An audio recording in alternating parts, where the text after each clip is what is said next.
Hola, ¿cómo están, my compañeros? You know, so often we find that these racist theories that get bandied around on the news, that their origins oftentimes are left-wing in nature. And so I find it interesting how the left-wing media is admonishing Tucker Carlson for even mentioning quote-unquote replacement theory.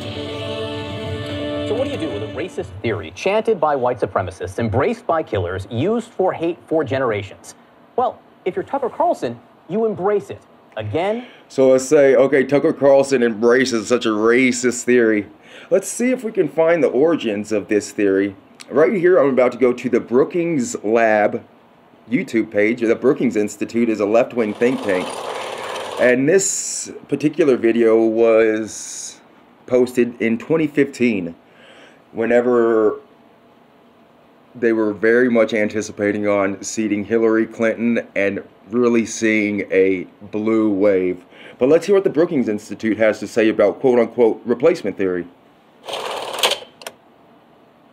The U.S. is in the midst of a huge demographic change, comparable to when the baby boom transformed our country in the late 20th century.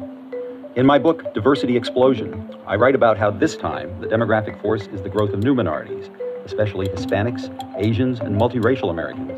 They will make a similar impact on the U.S., its society, economy, and politics. This minority growth is occurring just in time to counter the slow growth and aging of the nation's white population. Most of this increase isn't happening because of immigration. It's happening from the bottom up due to growth of U.S.-born minorities. This growth will revitalize our nation's youth and labor force and spread the melting pot to new parts of the country, facilitating minority assimilation at a time when the economy is increasingly globalized. The gentleman just said facilitating minority assimilation, which in my personal opinion, that's not a left-wing idea. Assimilation, I mean, isn't that kind of like forcing the people that are coming over here to forget their old culture? I don't think I've seen any assimilation. I don't think that I've seen any impetus placed upon assimilation by the left. I think that's what I mean to say. The left has no desire for U.S. assimilation. If that was the fact, then we would have the melting pot we would want.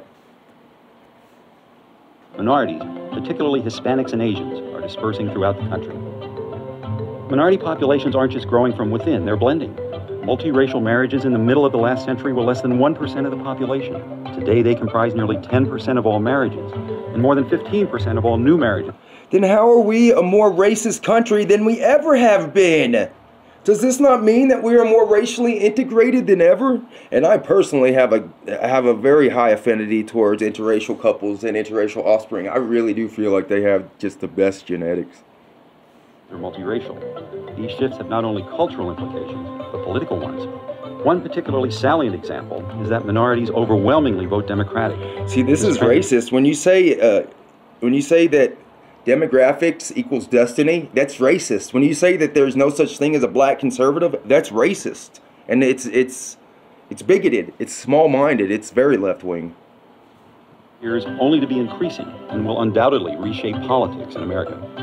This diversity explosion will alter all aspects of society, politically, economically. I just want to point out this little figure that they have at the bottom, this gentleman, this kind of androgynous gentleman with his fingernails painted.